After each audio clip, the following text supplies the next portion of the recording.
Hey guys, today I'm going to be going through all of my May favorites. So like most months that I do favorites videos, I like to do beauty, but I also, throw in some other things in there that are not beauty, but more like lifestyle related. So I'm going to go ahead and jump right in. My first favorite thing that I wanted to share with you guys is a new style of lashes. I know that's very uncommon for me. Like right now, I'm wearing my queen bees right now. I'm not gonna lie to you, I'm wearing my bees.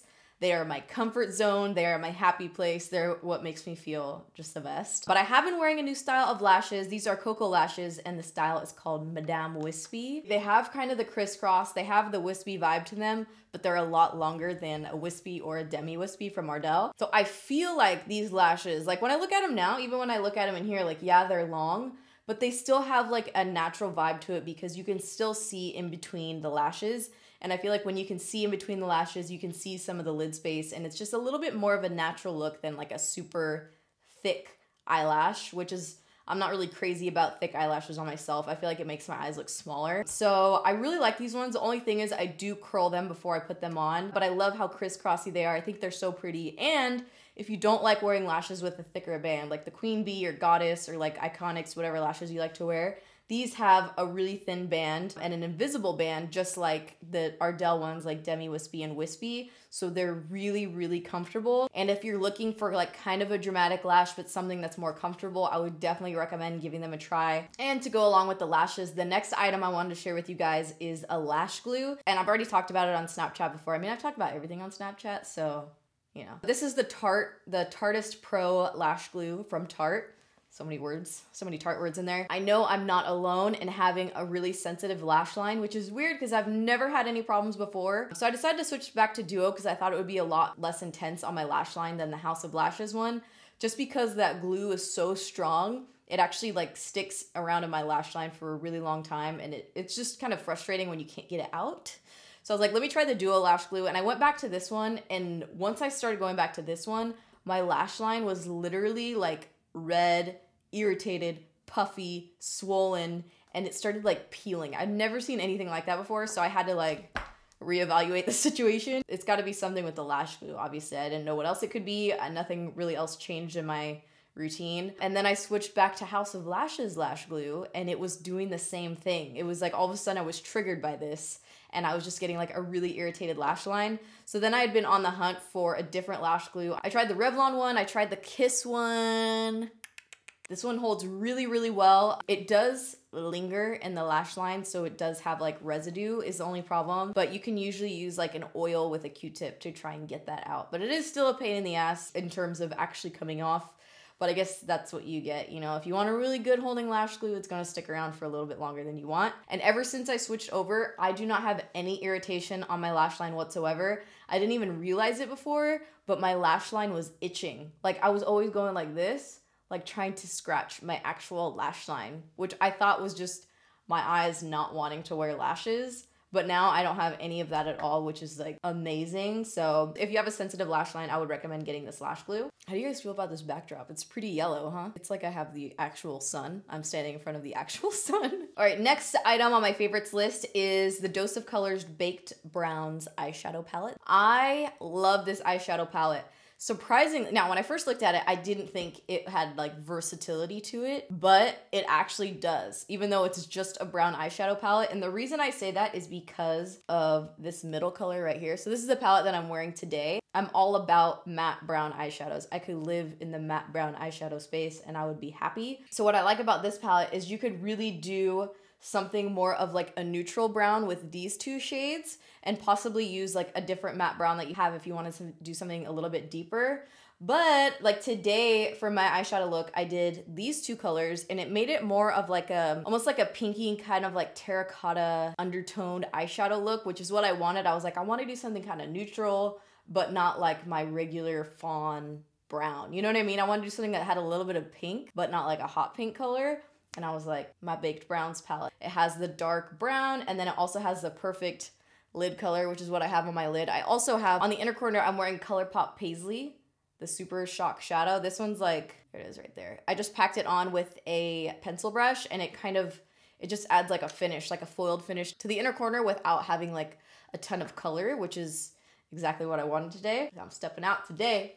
Step it out today. Next item that I have for my favorites for this month is actually something I talked about in my hot new shit video that was not too long ago. This is the E.L.F. Beauty Shield Daily Defense Makeup Mist. Helps to protect your skin against everyday environmental aggressors.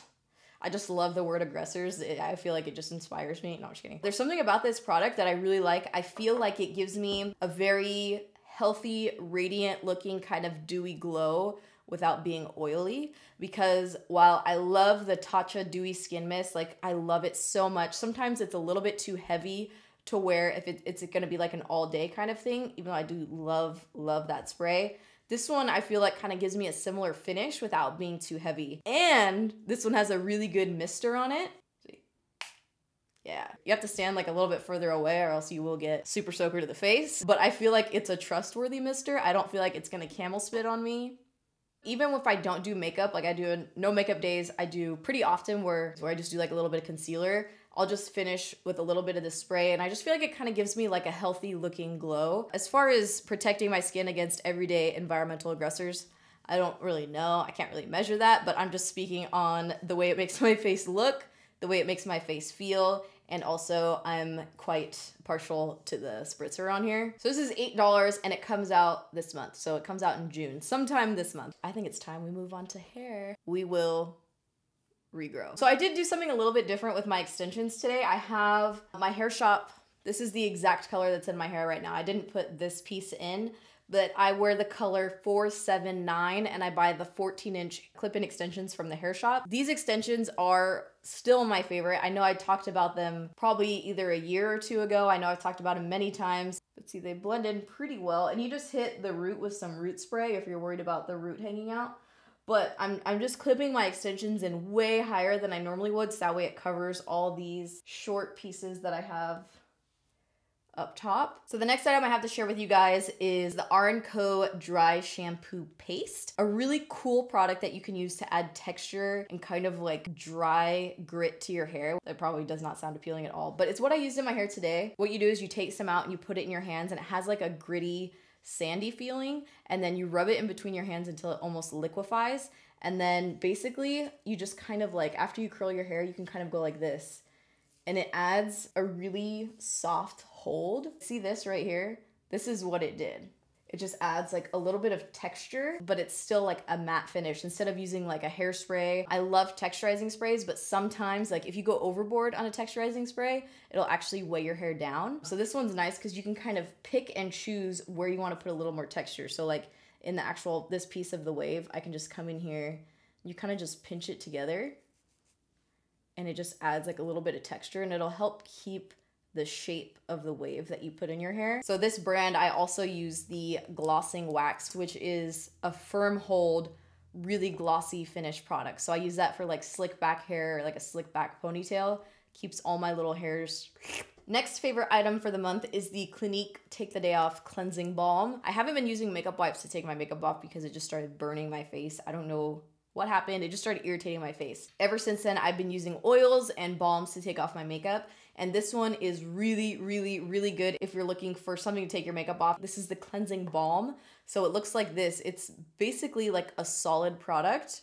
Kind of grosses me out that I actually have foundation in there. You kind of massage it in your hands and it'll liquefy a little bit in your hands, and then you just massage it into your face. It takes off your Inglot gel liner. It'll take off waterproof mascara. You just have to kind of like massage it a little bit longer because I actually wear waterproof on my top and my bottom lashes. Massage it into your face, and then you rinse it with warm water and use just your regular face wash. And it just takes your makeup off, and you don't have to use wipes every single day. It's just really convenient. This one's super gentle. It didn't irritate my skin at all, which I liked. It's fragrance free. It's like a no muss, no fuss. So on heavy glam days, like today, I'll probably just jump in the shower and use this in the shower and just massage it into my face. All right, next item I have, people ask me about this product all the time. Still, I've talked about my Snapchat so many times, and yet this is the question I get asked the most often, which is what sneaker cleaner do I use. This is the Jason Mark Premium Shoe Cleaner. I have a lot of like white sneakers, but I also have just a lot of sneakers that have like a white base. I like to keep them really clean. I'm weird about my shoes. I vacuum them regularly with the vacuum that comes in the hose to get the mud out or like dirt. And then I come in with my sneaker cleaner and I just like to clean them up. I just like to have clean shoes. I don't like to have like dusty ass looking shoes, you know? So this is what I use, and this is honestly the best thing I've ever used on my shoes before. You pour some of this onto the brush, just a little bit. You don't need a lot, and then you dip it into a bowl with like a little bit of warm water, and then you just massage the shoes, and I've just gotten everything that's been on my shoes, I've gotten out easily. And then once you finish brushing your shoes, you just wipe it off and then that's it. It's done. You don't have to like soak your shoes. Super, super clean, super, super easy. Safe to use on all colors and materials, including leather, suede, canvas, vinyl, nylon, cotton, mesh, and more. So it works on pretty much anything. And the next item I wanted to share with you guys is something that I use for like meal prepping. But these ones that I just recently got off of Amazon, which I will also put on my, if they're not there already, I'll put on my Amazon page if you guys want to see them. This one has like hard water stains all over it. It looks dirty, but it's not, I swear. So this one is the one that I really recommend. It's a really good size, so you can put whatever you want to put in here. This is like a good size for a meal. That's why I really, really like it. It's deeper than the other ones that I have, and it just is like a lot more sturdy than the other ones that I have. And then it has a lid that has one of these things for steam, and then it actually has a lid corner pull off because the other ones that I had did not, and now they're all like ripped and shredded up. Let me show you. Exhibit A, like here. But these ones were just, honestly, they're a pain in the ass. They're not worth it at all. I would not even recommend getting it even if you wanted to just get ones that were more affordable. They feel like really, really cheap, and they just break so easily. They break all the time. And also there's no like lip on the lid. So when you actually, like if you microwave it or something and you want to take it out, honestly, a lot of times they're just really hard to get it off, and that's why they end up breaking. The other ones that I have are like totally shredded like around the lid just from me trying to open it, which is a pain. And then the other kind of like meal prep containers you can get are like the bento style box ones. So they have different compartments in them. I'm just gonna tell you from my experience using these, I don't like them because I feel like the stuff that I want to put in there never fits right. But honestly, you can't fit anything in here. It's like a useless container. So I prefer to use the ones that are just like this, just open. I don't really need like dividers in them. So I want to share that with you guys. This is one that I really, really like. I definitely recommend it if you're looking for a meal prep type container. All right, so that's all my favorites for the past month. I really hope you guys enjoyed this video, and thank you so much for watching. Don't talk to me. Get your butt up. Can I have some yogurt, please? Thank you so much. A lot of sugar.